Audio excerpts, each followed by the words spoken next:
in my book, I talk about a confrontation I had with an older woman after I had very carelessly said the words, "Oh, age is just an illusion." And I had gotten several really angry emails from older women. And one of them said to me, "It's not an illusion for me. I have to work until I'm 80. I'm taking care of my sick partner. I have health issues myself. Figuring out how and where I'm going to live is a daily issue, made worse because of age discrimination." And she said, "It's not an illusion. It's real." And that really hit me. That really hit me hard. Meet Lyn Slater, writer, activist, fashion icon, and my guest for this episode of Lives of Tomorrow. Today, we're talking about age and exploring the future of aging. Lyn embodies the idea that being old is just like any new beginning in your life and can be the best and most invigorating of all of life's phases, full of rebellion and reinvention, connection and creativity. She's got a brand new book coming out the 12th of March called How to Be Old. I'm Carla Buzasi, CEO of WGSN, the world's largest trend forecasting company, and you're listening to Lives of Tomorrow, the WGSN podcast about how we'll all live our lives in the future. Before we find out about the future of aging, Lyn, please can you introduce yourself to our listeners? My name is Lyn Slater. I am a writer, an activist, a social worker, a former professor, a mother, a grandmother, a daughter, a sister, a friend, and also formerly known as the accidental icon. Amazing. Now, there are going to be many people listening to this who know you from that world. And I guess today I'm really interested to obviously talk about the book, which is very exciting. This is a podcast about how the world is changing and what the future looks like. So getting your opinion, your forecasts on that. But we will delve a little bit into that, I guess, previous life. You've had a number of different iterations, different careers in your time, but we'll definitely talk about that a little bit. But let's get into the book because it's coming out imminently, How to Be Old. So let's start with that as a question. How are we going to be old in the future? Well, I think that it's an interesting journey. And I think that my book, which is following me for the last 10 years of my life, the decade between 60 and 70, really kind of shows all the possibilities of how we might live older life, but also some of the challenges and pitfalls. So do you think we've got it all wrong at the moment? Or do you think that there are individuals, societies, cultures that we can learn from? Well, I think we are getting it a bit wrong because unfortunately we're in a moment in history where we feel that we must polarize everything. And so I feel like we're doing that with aging. How is society better going to support an aging population? Do you have the answer to that? You've got generations pressing against each other, right? A lot of younger people are going to live with their parents. A lot of parents are still supporting younger people. I can't tell you how many friends I have who are paying for medical insurance for their kids who are in creative industries that don't have health care. So I think, again, this idea of rather than looking at what do we need across a lifespan to promote healthy living and adequately supported living, no matter what age you are, is how we need to be thinking about it. And that means that we would have to stop thinking about healthcare as curing disease and really focusing more on prevention. And even when you are older, if you change certain behaviors and lifestyles, you can mitigate chronic disease. It's not an equal sign, right? Our brains can change no matter how old we are. And so I think this notion that, we have this aging population and it's going to, like they call it, a tsunami. So just imagine for the moment that, I don't know, you're on the subway or something like that, and you see someone with a copy of your book in their hands, which hopefully will happen at some stage in the not too distant future, what kind of measure of success would you like them to come away with having read it? Well, I would like them because it really is a cautionary tale, right? At the end of the day, it's really about social media, I think, and how for me, initially, it was a very democratic experience for me because I was entering into fashion, which had a lot of gatekeeping. And thanks to bloggers and social media folks, they sort of pushed the door open a crack and I barged in and was able to use it in the early years, I think productively, to change some of the misconceptions that people had about older life. I think as time went by and that narrative got taken over by the media and became about my age specifically, that it began to dilute some of that transgressive power. And it began to be something that felt oppressive to me, not democratic. It was something, I began to be put into categories like senior influencer and Instagramma. And I'm very rebellious. I have never accepted the role that society wants me to play. So that was also instrumental in why I quit. So back in the day, before I ran a trend forecasting company, I worked in fashion magazines, but not print. So I started out in digital. And when I started out, the magazine editors didn't care that they had websites. In fact, I don't think they even really knew that we existed. We were definitely the kind of lowest of the low. And I saw that evolvement. So print waking up to the power of digital, and then all these esteemed fashion editors kind of getting jostled out of way by the bloggers. And bloggers came next.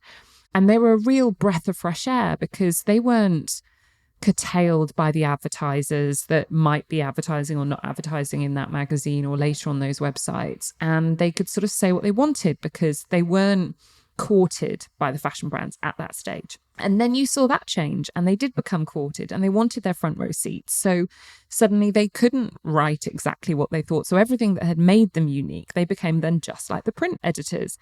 And then the influencers came along and they were sort of the new bloggers because they weren't being given anything at that stage. They were just styling what they had in their closets, wardrobes.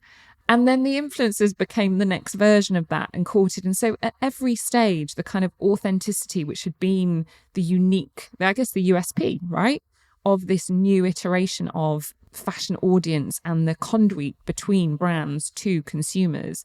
And it gets polluted, I guess, because it's the next big thing. Is that sort of what it felt like for you? That's exactly what it felt like. And I kind of started at the tail end of blogging when it really was about writing, good writing. Like some of the best bloggers, like Susie Lau, they were great fashion journalists, as well as having personal style. And so really, that was primarily why I started my blog, was to write and to use it as an opportunity to research sort of fashion and clothes and more of the sociological aspects of clothes was what I was interested in, and power and things like that. And so over time, right, you just described sort of the flow of my book and what happened to me as being in that system over time.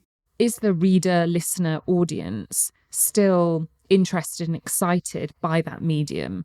And that point about newsletters as a new way of a writer communicating with an audience, there is, again, it's a very direct line to, they don't have to go through any filters.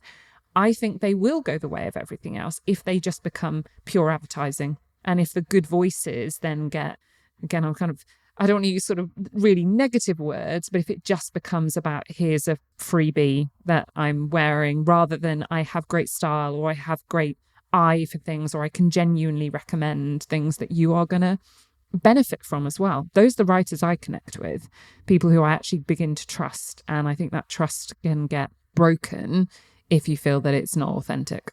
Exactly. And I think I'm having a little bit of hope because one of the things I'm finding as I'm doing interviews and talking about the book and articles are being put out is that people are in a serious mood right now for good reason. And I find that more people are interested in the second half of my book, the part about how I was being impacted by influencing and social media and how I decided to leave. And so initially, a lot of people thought, oh, everybody's going to be interested in the beginning when she was a famous influencer and model. But I'm finding that my story is resonating more from this later perspective. And I've actually been meeting a lot of younger influencers, very young influencers who were quite successful, who have also left for mental health reasons. And so I think influencing is in flux right now. And I feel like in this time where we're dealing with so many serious things that it's sort of like, oh, big deal, she was an influencer, who cares? We've known it for a long time, the harm that some of this can do to mental health and young people. And I think I learned that it does harm to older people because in my book, I talk about a confrontation I had with an older woman after I had very carelessly said the words, oh, age is just an illusion. And I had gotten several really angry emails from older women. And one of them said to me, it's not an illusion for me. I have to work until I'm 80. I'm taking care of my sick partner. I have health issues myself. Figuring out how and where I'm going to live is a daily issue, made worse because of age discrimination. And she said, it's not an illusion, it's real. And that really hit me. That really hit me hard. So I think that even in a recent article about me, like just 2 weeks ago, women were making comments, and this article was focusing on the influencer style part. And women were making comments like, well, I admire you, but with a body like mine, I could never do that. So it's not just young people who are comparing. And that's the danger of these very perfect older people, because real people are comparing. Yeah, it is interesting because I think if you looked at your world from the outside, even now, and obviously there are lots of thought pieces and reviews of the book, that yes, you had this, what it appears to be a kind of gilded existence, and it looks very glamorous, and then you've shunned that, but you're an example because you were putting yourself out there at a certain age. But you're so right. I hadn't thought about these things until I read the book, and you do very eloquently put it that way. So yeah, there's quite a lot to unpack there. Can we just talk a little bit about representation of people of a certain age, I guess, in society, but also in the media, coming back to some of the topics we've talked about? So in the UK, where I am, apparently, we've done our research here, but only 1% of ads depict women over 50, and 89% of women feel ads do not accurately represent them. I was quite shocked by that stat. Only 1% of women over 50. That's crazy, when those are the people with the money. They're the people who are making buying decisions for their families, and not just young families, but older parents that they might be looking after as well. How do we change that? I often get asked to do, in fashion magazines, 50 plus style interviews. And I did one recently, and I said two things because, the women not seeing themselves makes them feel bad.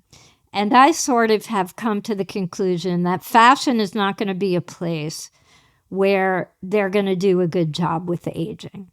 The reason why, because it's really at its best, and now it's very commodified, but when it was at its best, it is about aspiration, it's about newness, it's about innovation. And it should be an inspiration to us, not a dictate.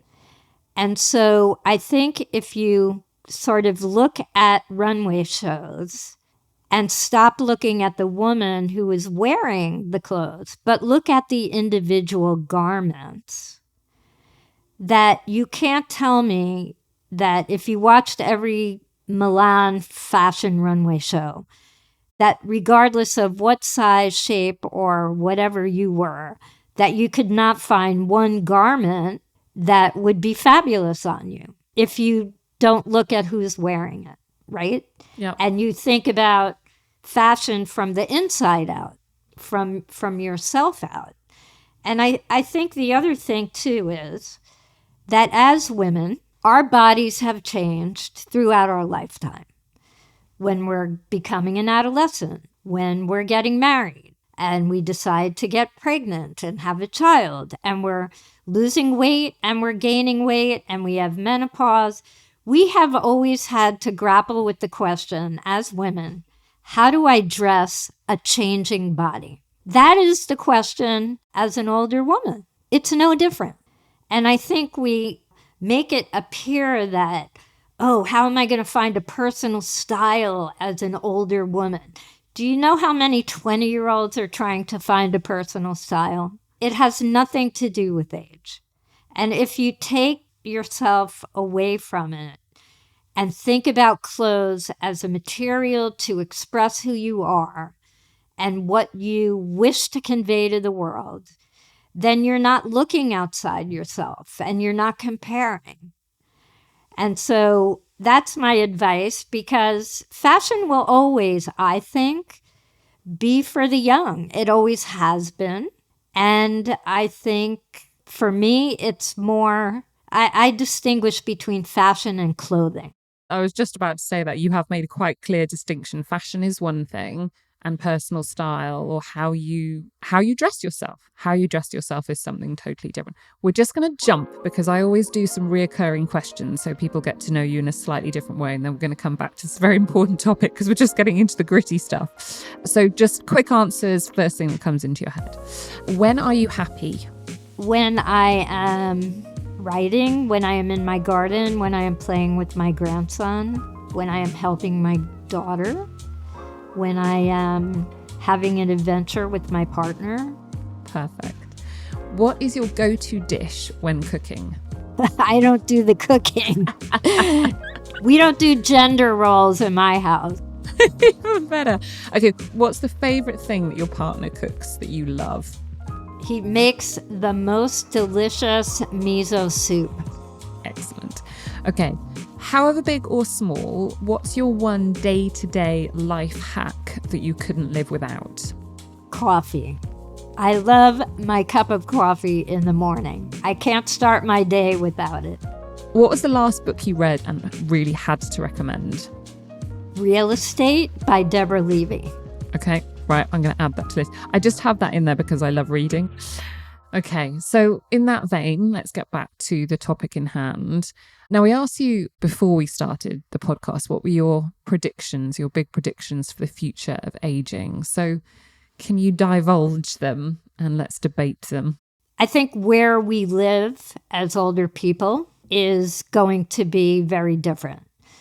That in my parents' generation, and even with some members of mine, this notion of living in a segregated community with just other older people was sort of what you were expected to do. I think that they are now unaffordable for a lot of older people. But I think more and more older people want to remain in their own communities. So there needs to be opportunities for them to find ways to remain in their community and have their community provide support in that. And there's a number of really innovative solutions to that. And again, I'm always going to keep going back to intergenerational. So co-housing is one innovation I love, whether that be providing housing across generations with shared space, with shared opportunity to barter. I'll watch your child if you do my grocery shopping. I think there's actually a place in London, it's co-housing with a group of older women. You know, older women live longer, generally speaking. They have less money, generally speaking, and co-housing, right, where you're sharing resources, but you still have your own privacy, I think is a wonderful solution. So I think how we live and where we live is going to be a really big thing in the future. And there's a lot of people still trying to hold on to that segregated living idea, but I see that changing. But it's interesting, isn't it? Because you talk about this as an innovation, but in decades gone past, people lived together. You didn't move out. You had a community around you, which made raising children was easier because you had that support. You had people growing produce. And I'm fascinated about how we live our lives. Again, you would hope I was doing my job, but even in terms of where people live, and we think about global warming and all of those things, but this idea of intergenerational living, I can see so many advantages to it. So you just made the point. These have been old ways of living.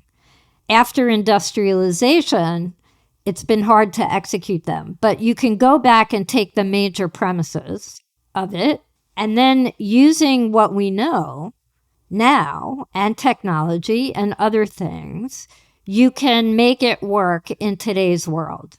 And so there's lots of ways now that you could design a space that would afford privacy and give you the choice to interact or not, but in a way where resources could be shared.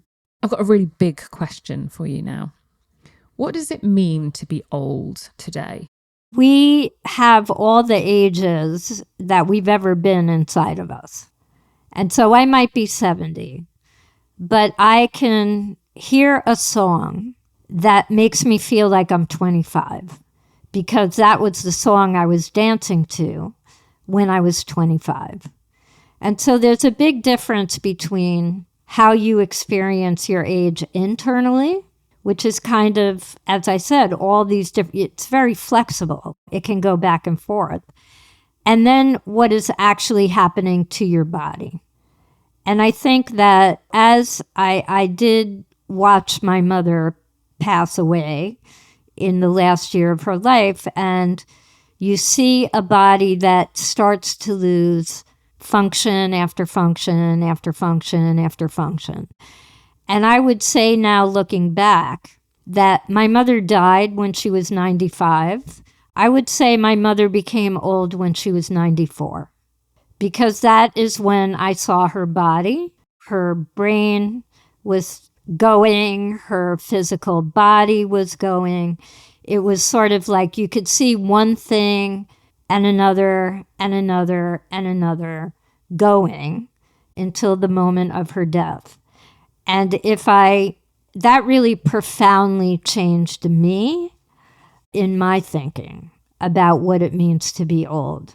And this is just a simple example, but I always loved running. And when I hit that moment where you are just so free and the wind is blowing your hair and you're really pumping. And the endorphins are running through your body and it feels like you could run forever. Yeah, that's a special feeling. Such a great moment, but my knees are going to hell. But I decided to start cycling. And I have to tell you, when I'm going downhill, I'm having that same feeling. The air feels the same. My body feels the same. I have the endorphins happening. So I think that's really where we have to do it, is at that place where we can creatively address that challenge in a way that allows you to still do what you would like and be who you would like as your body begins to change.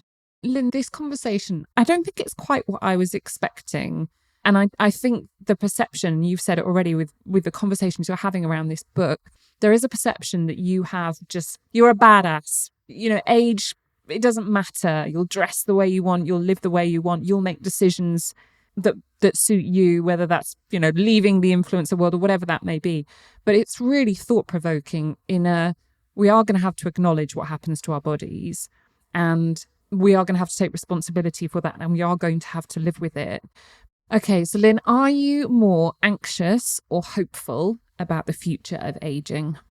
I think I'm hopeful for this reason, because I follow a lot of young women writers, feminists, and they're really, really writing brutally honestly about things like motherhood, divorce, decisions about not wanting to have a child, just really, really blowing it up.